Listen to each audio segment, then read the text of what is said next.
What happens when two dudes, one a retired Navy SEAL commander in Colorado Springs, and the other a hippie meditation teacher in New York City, get together to discuss living mindfully?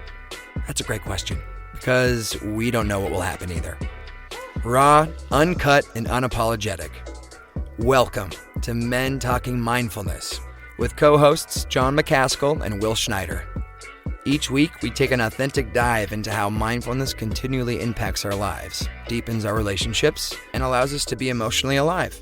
We filter all of our conversations through the man box, where we unpack how as men we are expected to act in society, how fighting the authentic human experience is exhausting and damaging, and how mindfulness can help. If you would like to listen live, join Will and John every Friday at 12:30 Eastern Time on IG Live at handle @WillNotFear. We take each IG episode and upload them straight to this podcast. So happy you're tuning in to Men Talking Mindfulness. Now, on to the show.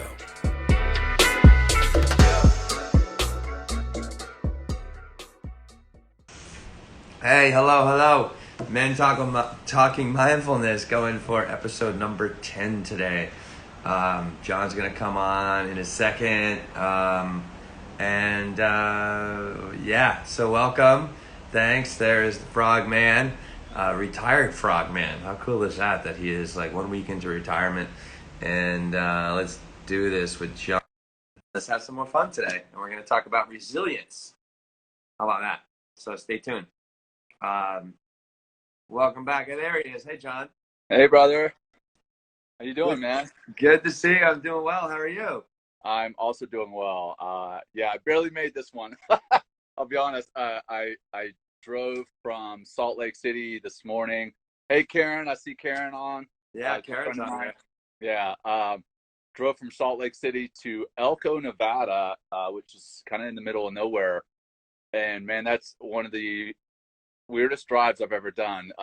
Drove across the salt flats there in Nevada, and it was so crazy to see. Like, literally there's nothing. I had my two kids in the back of the car and probably could have put the car on cruise control and just locked the steering wheel and gone to sleep. I didn't do that, just so you know. but dude, it was just a straight shot, completely flat for like 70 miles. Wow. It was gnarly. Yeah. So anyway, the reason I barely made this is I literally just pulled up at my sister and brother-in-law's place. They've got a baby due in the next week or so, and Wow. we're here for that. So a new little niece on the way. But pulled up, jumped out, greeted them, and said, "Hey, I gotta go." Oh, hey, thanks. Yeah, I'm glad it all worked out. I mean, yeah, it did. So Sure did, amazing. man. Wow. Yeah. So you left Colorado. I just love your story. I love your story, John. So you're out of Colorado now, still traveling. Yeah. And do we know about the house? Do you Yeah. think it's gonna happen? So yeah. Let's catch up a little bit. So Sure. yeah, a month and a half ago or so, the plan was to get on the road, drive around the country for 6 months to 12 months, something like that. Right. Got to Amarillo, Texas, hurt my back, and then my wife was like, "You know what? You're down. I've got the kids. I've got the dog. Oh, and I'm taking care of you. So I'm basically doing triple duty. If one of us were to get COVID right now, we would be down hard. So we're gonna kind of shift things around. So we're putting our long time RV trip on hold right now, and we've got an offer in on the house, got accepted. We're going through the whole inspection and everything. So yeah, we got a place out in Colorado Springs, and while all the inspection and the home loan and all that stuff that happens prior to a house actually becoming yours, we're doing a little bit of traveling. So we're out here in Nevada. We're going to head back to Salt Lake City, potentially up to Bozeman, Montana, bounce around for a few weeks, and then head back to Colorado Springs. Wow. So we're still doing a little bit of travel. Yeah, that's good. This is your first week officially retired. Yeah. And ironically, I have shorter hair and I shaved my beard since I retired. That's kind of going the opposite way than most people do. But Yeah, sure enough. Yeah, man. It's good to see you, man. How's your week been?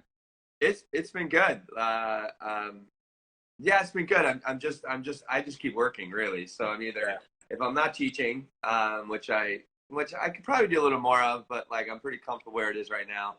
I'm just working on developing and getting more people to take my classes, There you go. and then Go. trying, and I'm in, I don't have like a massive yard or an outdoor space really. So I've just like kind of in my apartment quite a bit.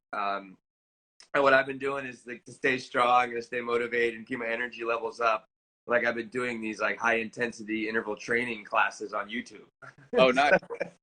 So I'm Nice. like doing burpees in my apartment and push-ups and all sorts of like sit-ups and like mountain climbers. And I feel like I'm kind of training for the fucking military. So I'm like really like I'm getting strong. I mean, it's nice, Yeah. So that's like those have been kind of my days. And I got to the beach last weekend. I'm going to the beach again tomorrow with some friends I haven't seen in a while. So it's just nice to like kind of try to find more of that balance between like work and play and COVID life and trying Sure. to keep my sanity. Yeah, man. I've been journaling like you do, kind of following your lead, and the exercise is a big piece of it, man. I have not gotten as much exercise as I'd like because as Karen points out there, my back was hurt. I did get on some mountain bikes a couple of weeks ago in Telluride, but um, yeah, it's just tough when you're living in. Let me show you the Yeah. space that you're living in. This is the RV, and excuse the mess, but this was completely redesigned by my wife. Well, That's not awesome. redesigned, completely rebuilt. So tore the whole thing out, put new stuff in.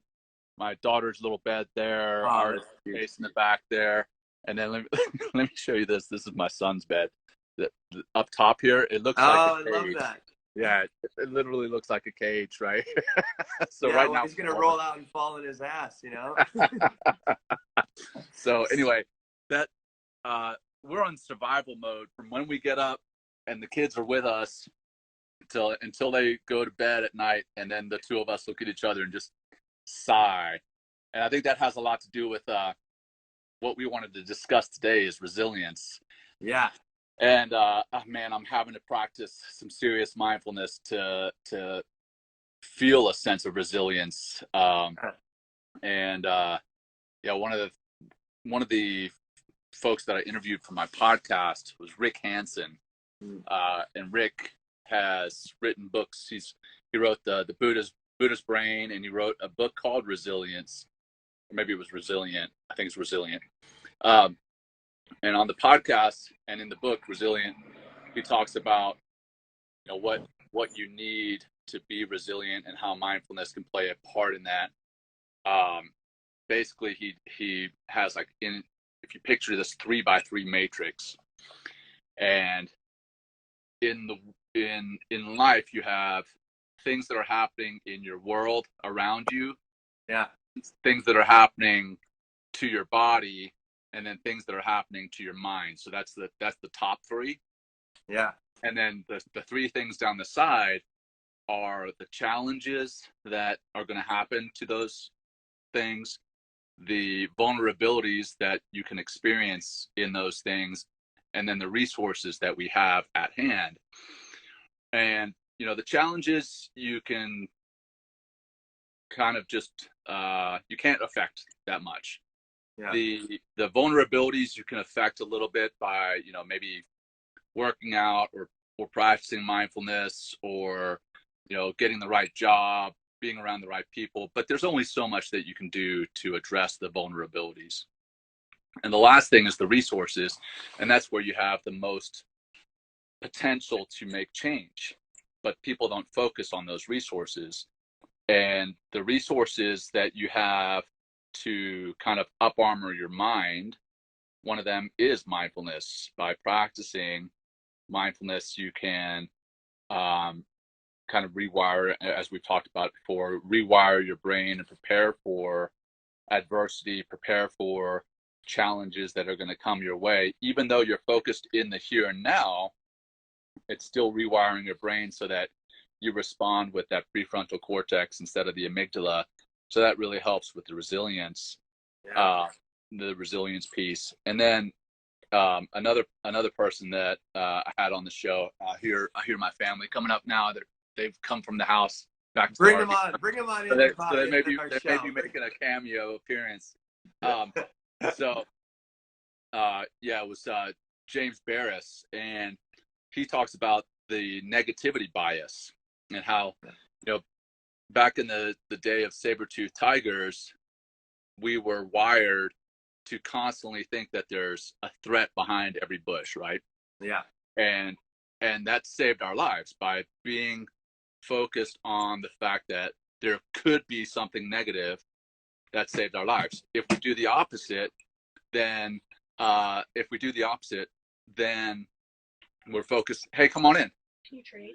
Yeah, there's my son and my beautiful bride here. Hi. And my beautiful daughter. Hi. Brother and sister-in-law. So, hi, guys. What are we doing? We're coming in. Okay. All right, so that's You got thrown out of there, John?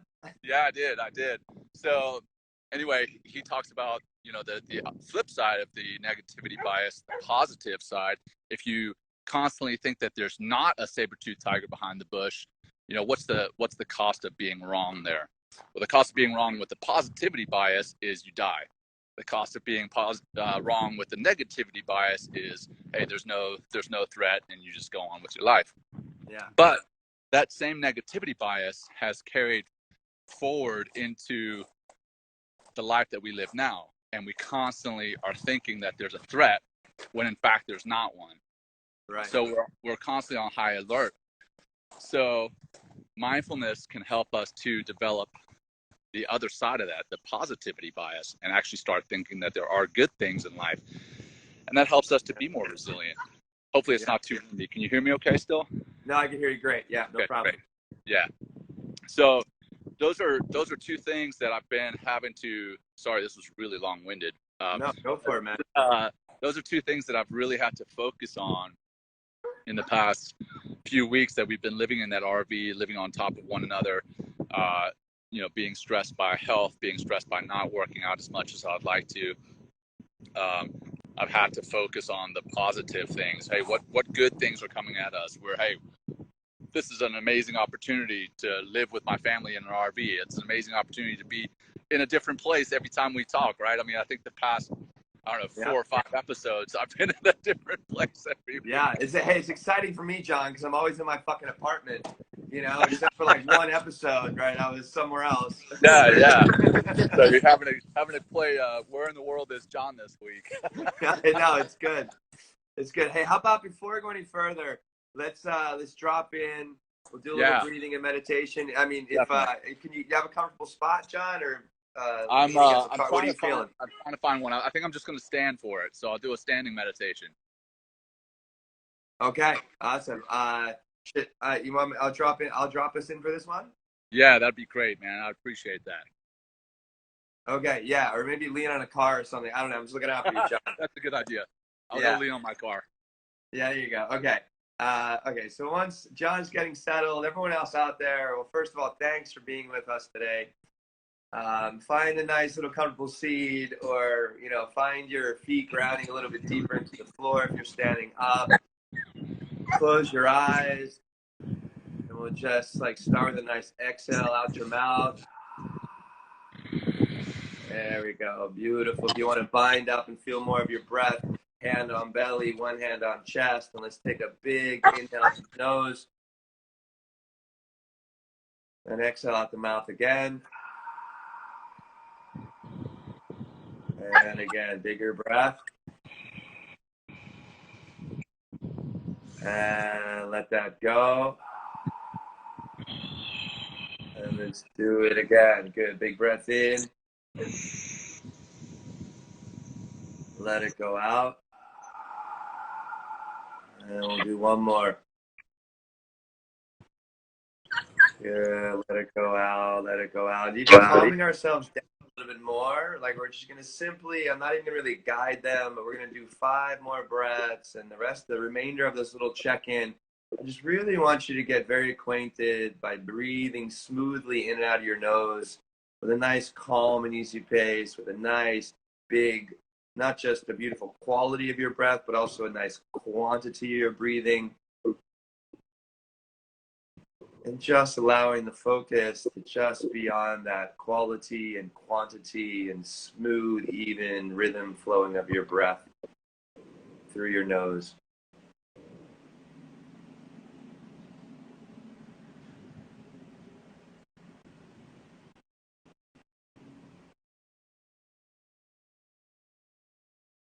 And notice how you shift that quality of your breath and increase the quantity. You know, how that has a massive shift, right, in your physical, mental, and emotional experience.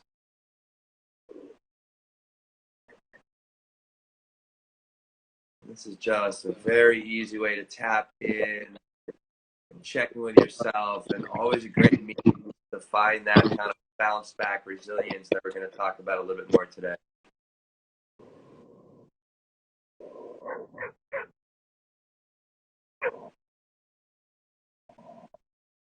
A few more moments here, a few more, maybe even craft that breath a little smoother, a little bigger, a little more feel good.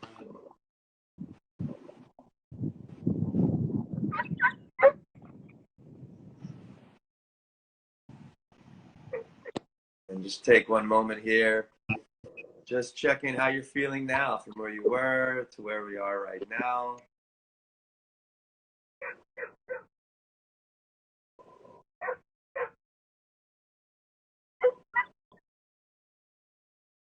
When you're ready, you can open up your eyes and maybe put a little smile on your face, and we can continue.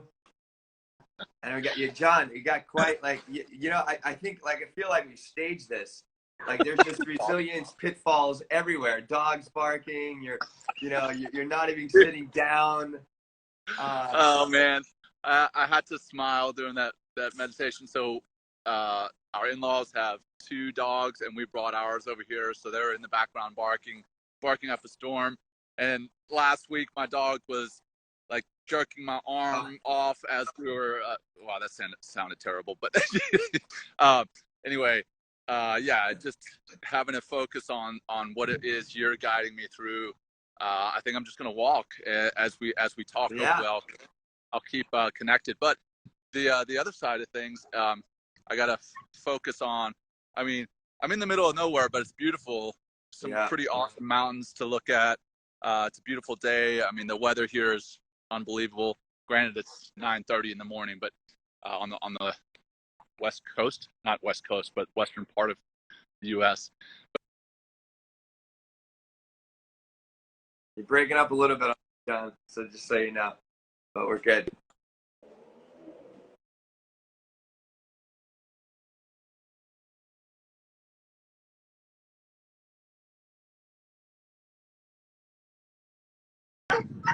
Oh man, resilience. We're losing you a little bit, John. You might want to stay close. There you go. That's better. Yeah. Okay. I think All right. it's Resilience. So, hey, yeah. What I was talking about is now we have to be resilient with our connectivity.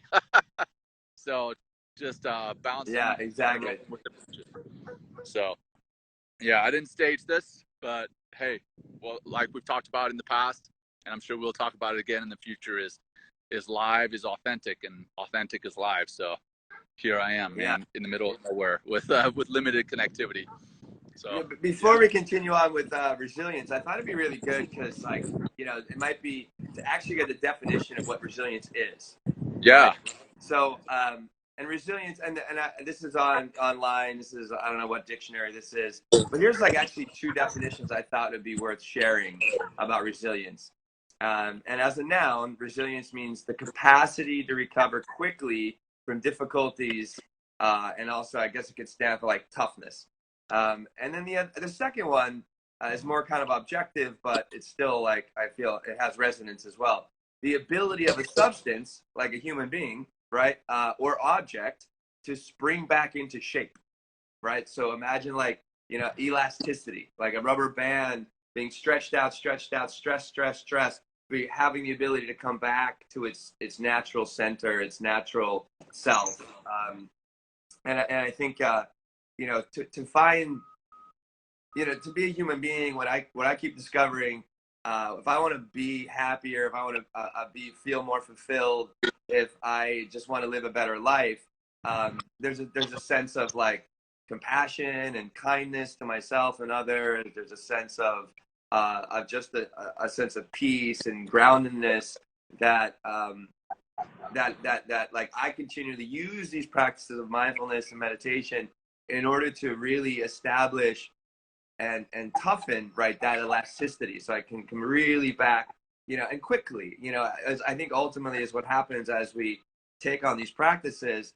It's the quickness, to recover quickly, to come back to zero. So I mean, I think it's really interesting. We're talking about resilience today, and you just pulled into your site. Your family's coming in. You're walking, connectivity problems. But here we are. I mean, I think it's also the ability to stay focused on the task at hand instead of being, annoyed by the dog, annoyed by your family and in-laws, like wrecking our show. I mean, we love that, but it's just like, what? But here we are. And I think you just actually, I feel, did a really great job, John, with all that. Well, you know what I mean?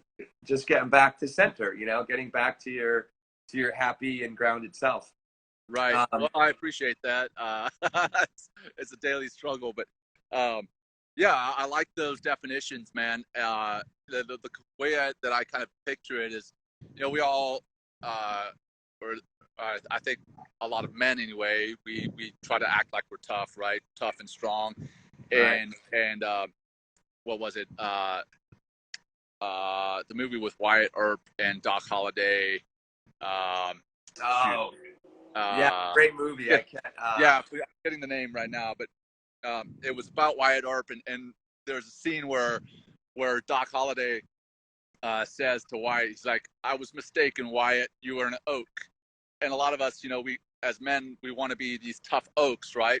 Yeah. But when you think about it, when a really strong wind blows and an oak doesn't shift, it breaks.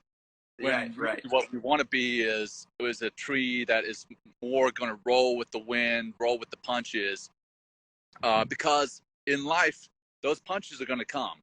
We have a saying in the teams, in the SEAL teams, and Mike Tyson said it best, and I think I've said this before on the show, is that everybody has a plan until they get punched in the mouth. And our saying teams is a version of that. It's, all plans are good or they survive first contact or something like that. I'm screwing it up. But anyway, bottom line is you got to be able to flex with all the changes that are going to come in your plan. Well, the same thing with life. You got to be able to roll with the punches, like minute details. Like right now, like an example, my family rolled up, the dog's in the background, barely able to make connectivity. Well, hey, I'm rolling with the punches, and I'm not saying I'm the shining example of resilience or flexibility, but I'm making an effort every day to be better at that. And with that, I'm happier because I'm able to roll with the punches. If I came and my plan was at 9:30 out here in the West to be on with perfect connectivity in a perfect room, and if that wasn't how things are, then I'm not going to accept it. Then I wouldn't be happy. If this whole RV plan that we had, if my plan was 6 to 12 months in the RV and nothing else is going to be acceptable, then when I hurt my back and we rolled around the country and we went to different spots that were closed because of COVID-19, then I would have been unhappy. So I think resilience, it's important because it helps to lower stress, but it also helps you to roll with the punches and ultimately be happier in life, because, man, those punches are going to come whether you like it or not. So be ready. Well, I think you bring up a lot of good things. I want to come back to in a second to the tree analogy. I think is really key for the resilience. But also you mentioned things wanting to be perfect, and I think what we really need to be the one thing that is perfect in the world, that everything is changing all the fucking time. Right? All the time. That's the one thing we can count on. That's absolutely the one thing that we can 100% count on. So, I mean, for us to have an idea of having the perfect show right now, in your van with all this stuff, it's like not going to happen. You know, Yeah. it just never is. And the more that we stick to those ideals of perfection, whatever they are in our mind, right, the more we're going to get agitated, annoyed, and then that's going to bring up like whatever more emotions, and then we might even take actions, right, if we're not in this perfect paradigm where we're like yelling at somebody or getting violent or or like slamming things or or just taking our frustrations because we're not in this perfect picture of the way things should be happening right now. Right. We're always going to we're just always going to be off center.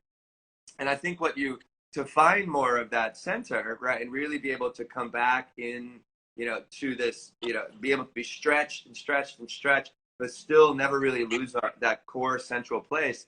I think the tree analogy you brought up is great. And not just the flexibility of the tree, right, which requires proper nutrients. A tree needs a certain amount of water or else it's going to break. Yeah. But I think what really key about a tree are the roots that are really deep into the soil that allow it, I remember that allow it to just sway and be so strong. We find those roots, right, by actively and actually showing up and doing the work. So it could be finding more of yourself, like just like we did in the beginning. You're finding more of this moment by doing some breathing, continually trying to find more of your meditation practice, develop like physical resilience and toughness by working out. Our body rewards us, right? With not just like with like muscle tone and flexibility, but also like with all these hormonal cocktails that come into our body that makes us and upgrades our experience. So I think it's like, I really like that tree analogy. And I mean, what you talked about, like you're an oak. It's like, yeah, oak is fucking strong, but it's super resilient. And like, I'd rather build my house out of oak than, some other kind of like pine or something like that.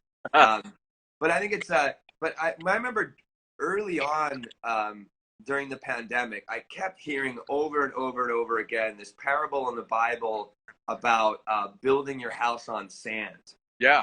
Right? And if you build like on sand, right, it might look good, it's on the beach, but as soon as a storm comes through, it's going to wash it right away. But if you build a house with a deep foundation, right, like what can you build on top of that? And I think that's like what mindfulness and meditation and what we're trying to encourage others to do is to grow your roots, right? Which will allow you to snap back and get into this, like, be able to recover more quickly, right? Whatever is shifting and changing around you. And this could be in your personal life. This could be in your work life. This could just be at the grocery store. Because like there's always going to be stuff that happens. I mean, that's just life. Again, Life. What's perfect. Right? Yeah. And I like your taking that analogy, deeper with the roots, pun intended there. But you're as you practice resilience, you become more resilient.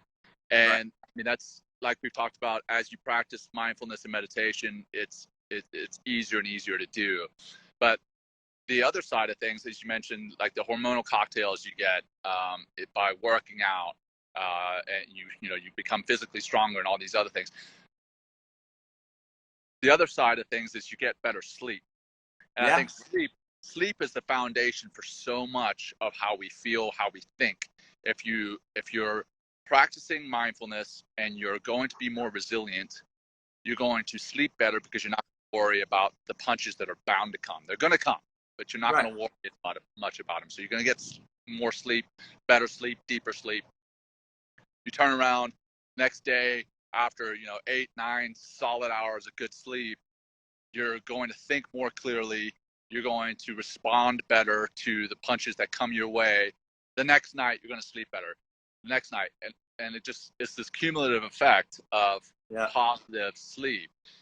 Whereas if you are not practicing mindfulness and you're not being resilient to the punches that are going to come your way, you're going to lay in bed worrying about, I don't know, whatever stressors are out there, whatever stressors that may come your way.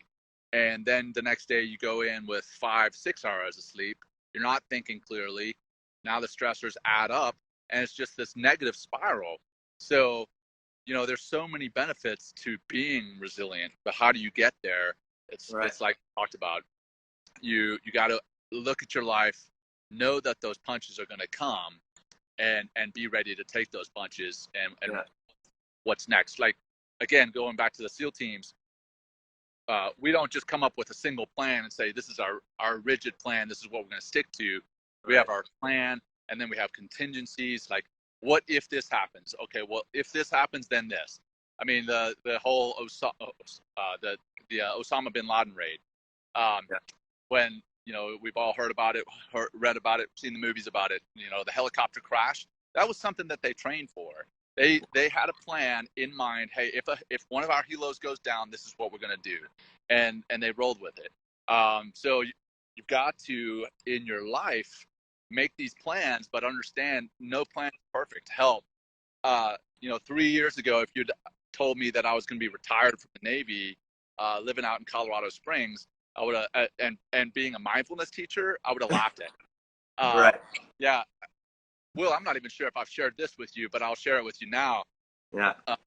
Several years back, I was bound to be a commander of a unit out in Salt Lake City.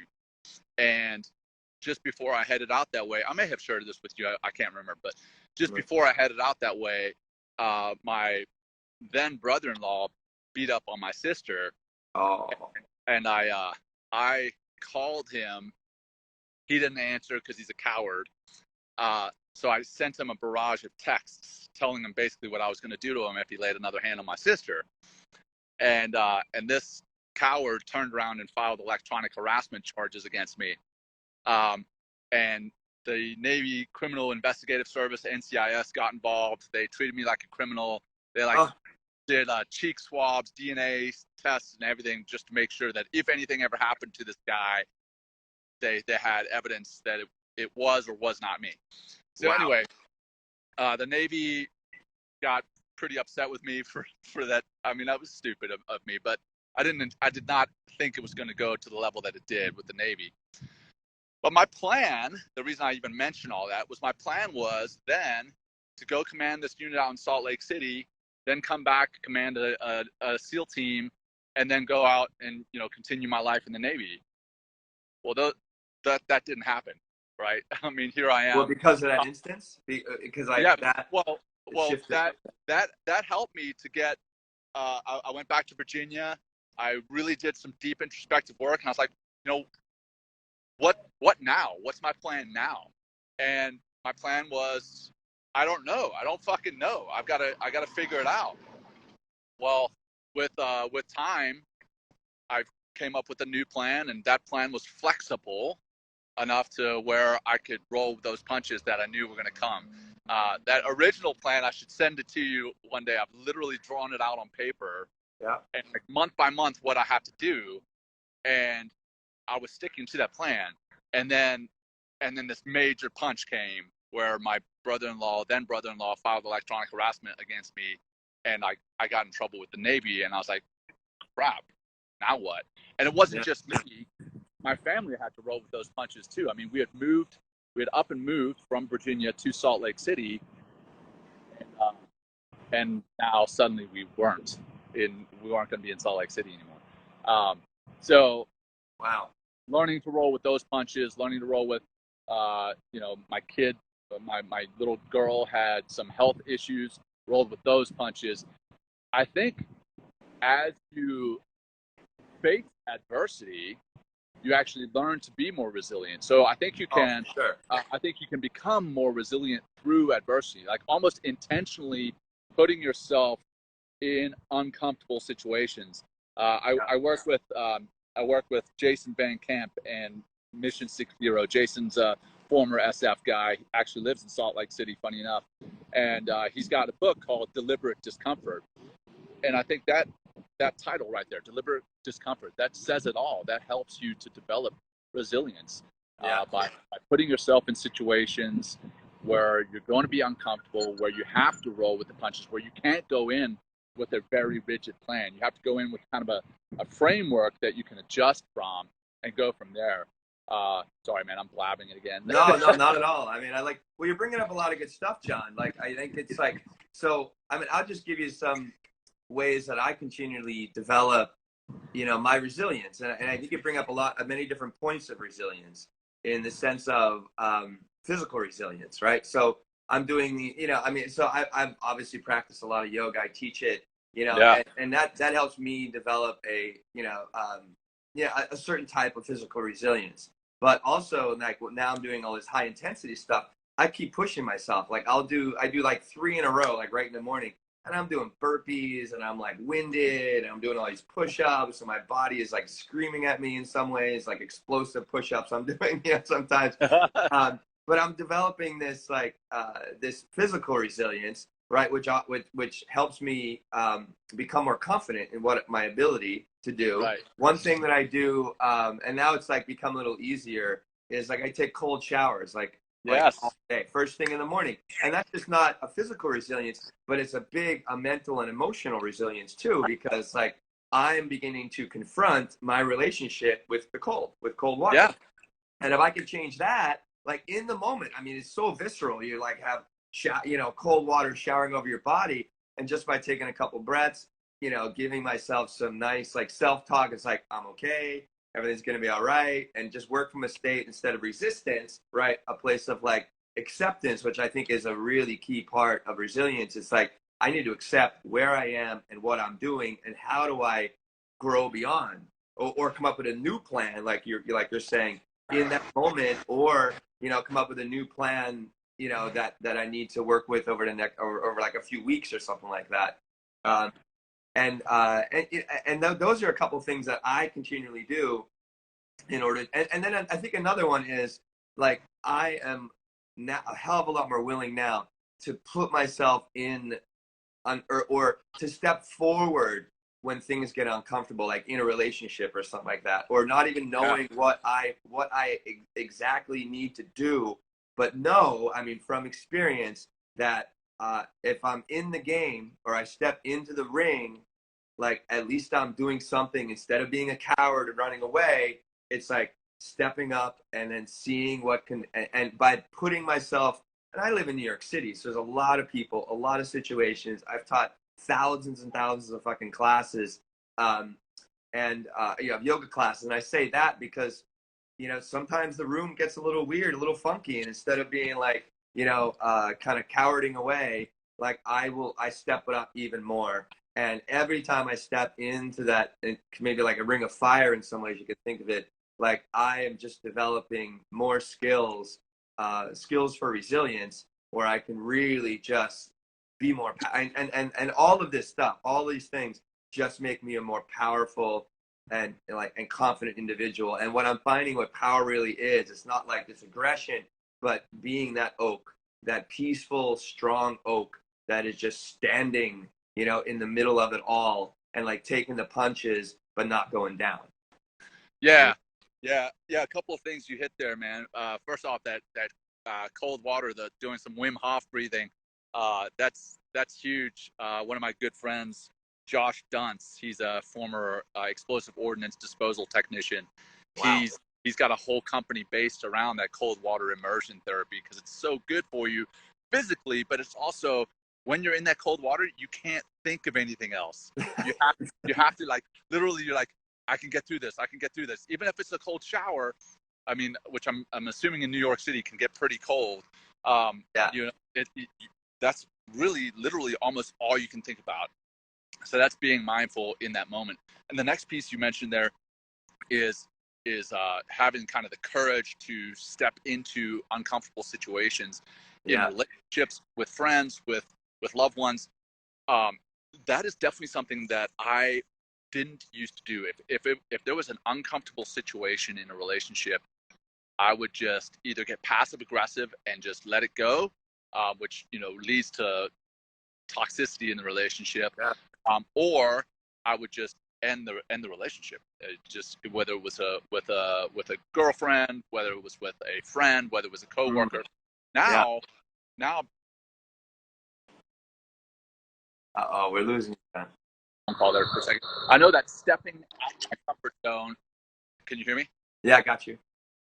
Yes. Okay. Yeah. So I know that stepping out of my comfort zone deliberately into discomfort, I can broach whatever may be a problem or a thorn in that relationship, and then address it, and then that thorn's removed. I mean, even in my marriage, if there's something that's going on, and I know that it's uncomfortable to bring it up, because I'm practicing that resilience, I do intentionally get uncomfortable and bring it up, because I know that long term I will be more comfortable because I've addressed it, and my relationship will be healthier for it. Right. So yeah, great points there, man. Well, I think it would bring up a good distinction. Like, and then we have a couple questions, and then we might have to wrap this up. But I think there's a cool distinction here about like being a coward, running away from adversity, from difficulty, from like kind of punking out on a huge opportunity, versus, and I've always liked this, you said earlier, like leaning in to whatever it's physical discomfort, maybe it's something going on in your relationship, maybe it's like emotional discomfort, but leaning in and eventually leaning in, getting through the other side instead of just pushing it away and resisting. I think that's a really great takeaway for everyone that's going to watch this later. And I tell you what, and it's not like just leaning in one time; it's leaning in every time. Right. I think that's a big deal. Should we look at these questions? It's probably let's do them. Oh, okay. Oh, my eyes. Hold on. Man, you got okay. Glasses to this. Yeah, I was gonna put on my glass, a Dewey Brothers thing. So we need to be bamboo, we need to be bamboo, which is resilience, creates flexibility and pliancy. You agree? Absolutely. Yeah, bamboo is a great. I mean, and what's interesting about bamboo is like it takes 7 years to perch through the ground, and it's like, and after that it just grows and grows and grows. But it's not just growing up; it's growing down at the same time. But look at the way bamboo, it just moves and moves and moves. And then as you actually use bamboo to build, you bind them together and it gets even stronger. Right. So that's a good one. And then we have because one it's more. 36 degrees Celsius there in London, a heat punch. What is that? 36 degrees, 9/5 plus 32, I think is the formula. So that's like 102 degrees or something, 104. Wow. That's crazy hot. That is really hot. Yeah, I mean, so even in the heat like that, I mean, obviously do what you need to do to stay cool, like, a cold rag, ice, like less clothing or something like that. But then it's just like, but breathing, just breathing and breathing and breathing and calm. And so instead of like getting heated in your mind and emotionally because of the heat outside, can you keep yourself cool on the inside by breathing? And then our friend, this is Charlotte, I think her name is. Right. Karen, she says, not a question. I love this discussion. Karen's a great friend. She also just recently retired from the Army last fall. Well, I didn't retire from the Army, retired from the military. So thank Karen for her service. And now she's crushing it up in Washington, D.C. with all sorts of entrepreneurial things. So Karen, love you, girl. Yeah. So thank you, Karen. And I'm trying to get this off because is this across your face on the screen? The question. It is.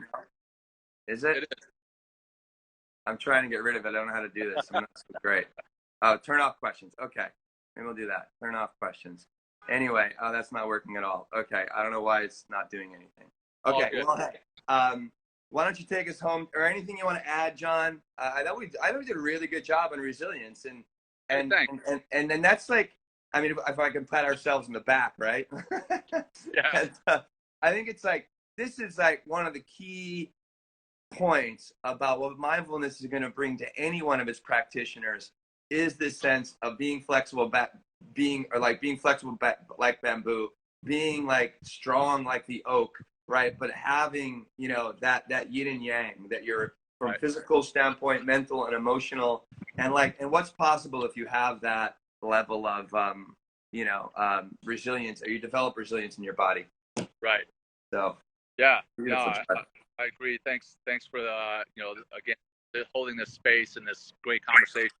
definitely appreciate the conversation. I think it's been valuable, and hopefully the viewers got something from it, either live or they'll get something from it later down the road when you post it on your Instagram. So yeah, man, I'll wrap it up with just a simple meditation, nothing long, nothing drawn out, but go ahead as you're comfortable. I invite you to close your eyes or soften your gaze and bring your attention to your breath. Nice, slow, easy. I'm going to start with some shallow breaths, just nice, slow, easy breaths in through your nose and out through your mouth. Focusing on the very sensation of breathing. Nothing too difficult, nothing too hard.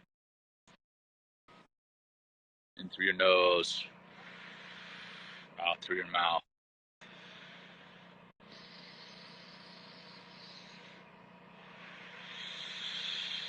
And start to think about some of the plans that you may have laid for yourself, whether they're your grand plans for your life or just the plans for the day. Start to think about how rigid those plans are. Are they so rigid that you haven't allowed yourself any type of flexibility to roll with those punches?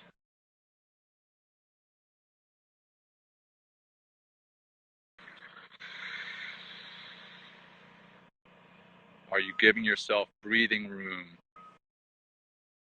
to roll with what life is going to throw at you?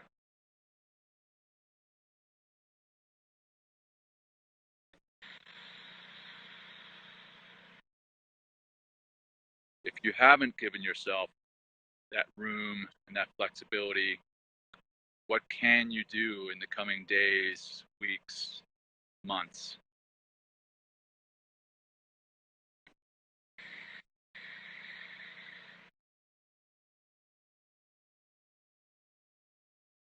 Give yourself space. Give yourself time. Give yourself flexibility.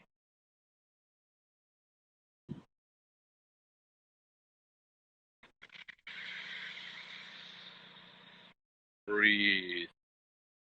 Much like you're breathing now, in through your nose,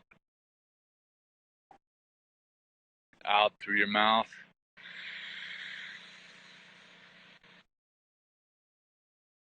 Metaphorically, breathe in your life.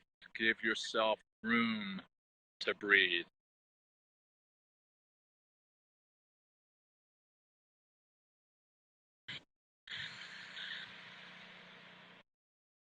Give yourself the flexibility,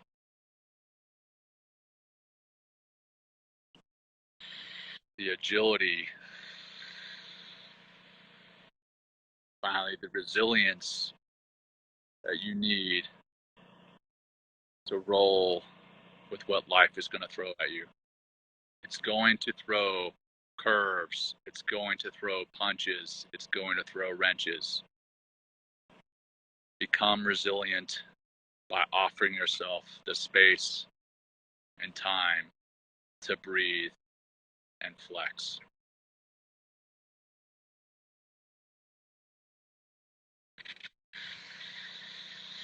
And finally, come back to your breathing, just nice, gentle, easy. Breathe in through your nose and out through your mouth. One last deep breath in through your nose and out through your mouth.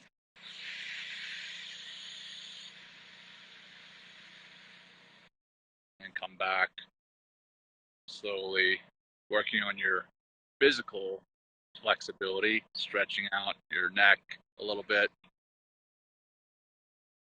Open your eyes when you're comfortable. Thank you all for being flexible with me as I rolled with today's life punches. Yeah. Will, thanks again for this awesome space that you provide. It's phenomenal. I sincerely appreciate it, and I look forward to our next episode, brother. Yeah, same here. And John, thanks for, getting to the show today. Like I said it many times. I love working with a military man because you guys get shit done. You know what I mean? Like fun. no flakiness, which I really admire. And thank you for that. And yeah, and I love these two, John. And next week we'll be talking about something else. But it's what the foundation.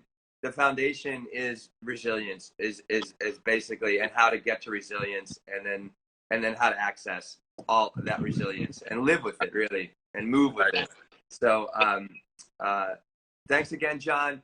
All right, Congratulations on your first week of officially retired, and hopefully, thanks. my fingers are crossed for that house to close, and that's going to be awesome for you guys. So yeah, thank you so much, man. And hey, in the theme of resilience, if that plan doesn't work out, we'll roll with the punches and figure something else out. So yeah, enjoy 100%. Thanks, John. Right. Catch you very soon, and thanks everyone for joining us, and we'll be back next week. Bye-bye. Thanks, John. Bye.